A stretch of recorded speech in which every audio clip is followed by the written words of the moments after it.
যে ব্লগে almost 4 million views. যারা মনে করেন না যে ইউটিউব থেকে অনেক টাকা আসছে, আজকে দেখাচ্ছি আমি, তাহলে বুঝবেন যে আমরা কি পরিমাণে লস দিয়ে একটা কাজ করি।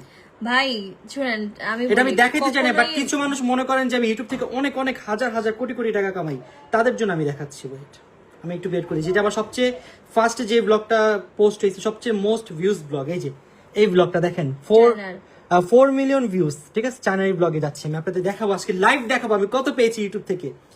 দাঁড়ান, তাহলে বুঝবেন যে মনে করেন না যে অনেক কোটি কোটি টাকা পাই। পেয়েছো তুমি?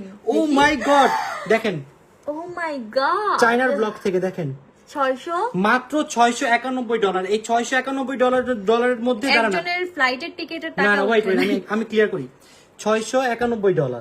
সো এখানের মধ্যে আমি যে কোম্পানির সাথে আছি, যারা আমাকে প্রোটেকশন দেয়, তাদের দিতে হবে 20%। আমার এডিটের একটা খরচ সেটা আছে, আমাদের নিজেদের খরচ। আমরা যদি এতগুলো মানুষ গেছি, একজন মানুষেরও প্লেন কষ্ট উঠে নেয়, তাহলে বুঝেন